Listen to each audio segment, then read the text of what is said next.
Look, this is partial throttle. Like it just,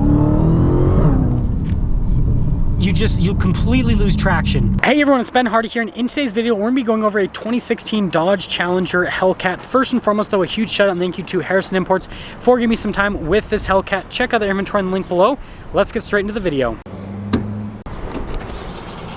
Under the hood, we have a supercharged 6.2 liter V8 that goes through an 8-speed automatic transmission. Power outputs are 707 horsepower and then 650 pound-feet of torque. And it looks like this one's pretty much stock except for the air intake.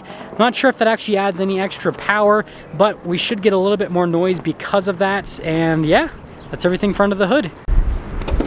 Now let's quickly go over the exterior of the original Hellcat. So one of the coolest things was the performance hood with all of the venting, but now you can get a scat pack with this exact same hood. So yeah, kind of an interesting situation. Still looks really cool.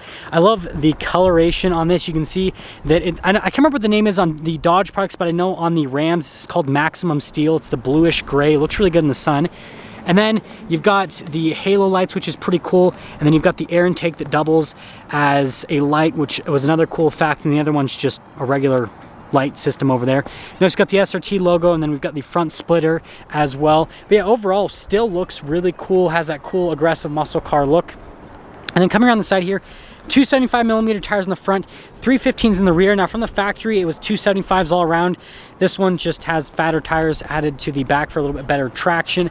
And then you guys can see the design there on the wheels, kind of bronze in color. Looks really good. You've got the red Brembo brakes that also come standard with the Hellcat package. We've got our Hellcat logo there on the side as well. And then you guys can see everything here with the rear brakes. Still Brembos in the back rather. You need a lot of stopping power when you've got 707 horsepower. And then notice that the fuel cap has been kind of all blacked out. And then here's our full side view on the car, which is probably not great. I'll go on the other side, you guys can see it in the sun. And then the taillights was another cool aspect of it, just because it kind of has that old school look, but then they are LEDs, and so they have kind of like the old school aesthetic with the modern look kind of all mixed together. And then I've always loved the exhaust tip coverings as well with the Hellcat. I think those look really good. Parking sensors there on the back as well. And then here's kind of a better side view here on the Hellcat, so you guys can see everything with the body lines and all that.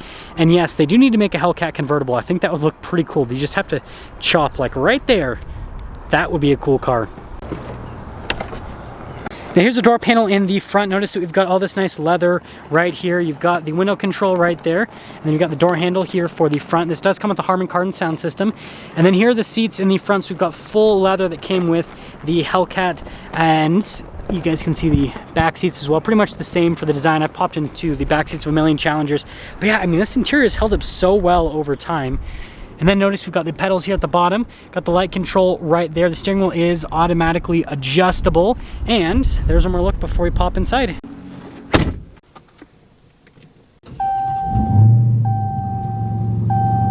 Now let's quickly go over the steering wheel here in the Hellcat. We've got soft touch leather at the top, and then we've got the metallic trim at the bottom with more soft touch leather. It's kind of funny how it's just like that little part is soft touch. Perforated leather on the side to get a better grip. Got the paddles there on the back of the steering wheel. We've got our cruise control, controls for the center stack, and then your voice command controls as well. And then you've got the aggressive red Hellcat gauges. So I'm going to mention, so 11.9 miles per gallon. I just reviewed a GT Mustang, and that one was averaging like 10 miles per gallon. So this has like 300 more horsepower roughly than that GT, and it's getting better fuel economy. Just think about that for a second. But other than that, yeah, the gauge cluster, all of that looks really cool. And then usually what I just leave is the digital speedo, or you've got the performance. I guess this one's been up to 148 miles. But yeah, it's like a double reminder that you are going way over the speed limit. And then, other than that, you guys can see we've got the backup camera right here. You have trajectory lines that turn with the steering wheel. The rest of the infotainment system is pretty good. This does have heated and cooled seats, which we're going to turn that up because it's pretty toasty today. But yeah, even though this infotainment system isn't the newest version, it still responds actually pretty well to this day. And then down here, we've got a bunch of extra controls. So analog controls here for the radio, dual zone climate as well. This does come with launch control, which basically is just burnout mode because it has so much power, not enough tire, and it's rear wheel drive. And so you'll just spin and just make skid marks on the road. If you press the SRT button, that pulls up the drive modes. We've got a default, custom, sport, and then track. Notice we've got the red key, so we have the 700 plus horsepower. We've got the shifter here for the 8-speed automatic. Do have a manual shift function. Again, that's what the paddles are for. A couple cup holders, and then got the center console right here. can see the glove box all lined with felts. And then this one does have the sunroof added to it, so you guys can see that whole setup right there. Controls for it are just right there, and all black headliner. Now, as always, if you're curious about pricing, I included a link to Harrison Imports website in the description down below. You can see the most up-to-date pricing on this particular Hellcat. Let's take it out and see how it drives.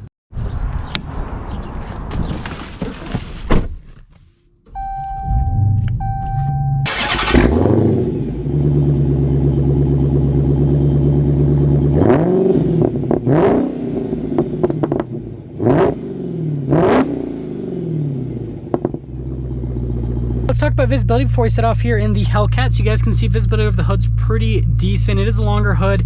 Again, you want to be careful with this car because of the longer hood. It's kind of deceiving. You'll scrape the crap out of the front split if you aren't careful. There's visibility through both the mirrors. They do have blind spot. And then here's throughout the rest of the rear. And let's set off. So we are setting off here in the Hellcat Challenger. And something I want to mention is I forgot how heavy the steering is in the Hellcat. Like, it's definitely like has quite a bit of weight to it, but it's actually relatively direct. There is a little bit of vagueness on center, but it's not bad by any means. We actually pop it over into the sport mode, then that'll kind of tighten everything up with the suspension. Yeah, you can feel it's a little bit more direct when you are in the sport mode, when everything's kind of tightened up. But one of the things that's great about the Hellcat that not a lot of people talk about is this is an amazing daily driver. Yes, it doesn't necessarily get the best fuel economy, but it's exceptionally smooth. Like, you go over stuff and you really don't feel it from a suspension standpoint. And it's actually pretty quiet. Yeah, you do hear a little bit from the V8, but it's not crazy loud or anything like that. And if you want, you can downshift a little bit. Get some nice sounds out of the supercharged V8. You can see here that all sounds really nice. But yeah, this is actually a really nice daily driver. Like, some people just forget that the Challenger and the Charger are built off of Mercedes-Benz platforms, and so they just have that GT car feel. And so yes, this is a crazy 700 horsepower car that you can rip the tires off, but also you could daily drive this. And I mean, this one has 25,000 miles. The reason it has 25,000 miles is it's so daily drivable. And yeah, it's just everything. The seats are super comfortable. The bolsters are on the wider side. And so even if you're a bigger person, you can still fit. Someone like me that's not necessarily that big, right? It's just, I sink right into the seat. It's just a really comfortable place to be. But yeah, overall, like, from a daily driver perspective, it's one of the best daily driver cars you can get. And this is a car that you could drive across the country, super comfortable. And if you decide to take a trip to Mexico, then you could be just cruising down the highway over 100 miles an hour, no problem. Gotta love the supercharger whine. I mean, you get it at pretty much all RPMs. Like, you just go up a little bit. You guys can see just how jumpy it is. Like, you just go a little bit into the throttle and this thing just gets away from you. That's the hell part of the Hellcat, because you'll be in a lot of hell if you end up crashing this thing. But yeah, I love the noise, especially the supercharger. Just such a nice addictive noise. And you guys know I have the Ram TRX right now. Super similar. They do sound a little bit different. This one I feel like you get more supercharger, whereas with my TRX, I feel like I can hear the exhaust more with that truck. So there's kind of, it almost seems like there's a little bit of a difference in terms of the overall sound. It's so jumpy and the exhaust kind of crackles. I'm gonna try to keep getting the exhaust to crackle a little bit. Hopefully that comes through on the camera. It's so good. And that's part of the excitement. Even if you're not going fast, you can still have fun in the Hellcat, because it's just a fun car. The one thing that everyone knows though is you gotta have respect for this car. You gotta be careful. It's got 707 horsepower, and I mean, just because it has that, like I said, you really have to respect it. If you don't, this thing will get away from you, and you will just be so sad if you crash it. I mean, look, this is partial throttle. Like, it just, you completely lose traction. Like, there is no chance, like, you even going partial throttle, you lose it. But yeah, you have to respect the car. It will get away from you. Like, it just kind of comes with the territory. But I mean, overall, it's such a fun car to drive. And I guess the one thing that I really love about it is just the fact that you could daily drive this. Like, there's not many cars that have 700 horsepower that you could confidently daily drive. And on top of that, these have shown to be really reliable as well. Like, there's tons of Hellcats that have really high mileage on them and they're still running great.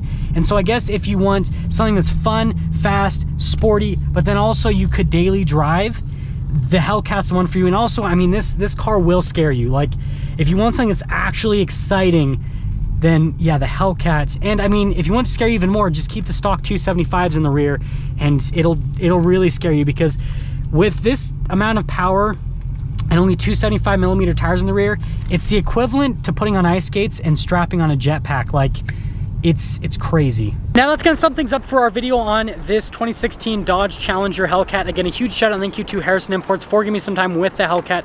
Check out their inventory in the link below. I'll see all of you guys in the next video.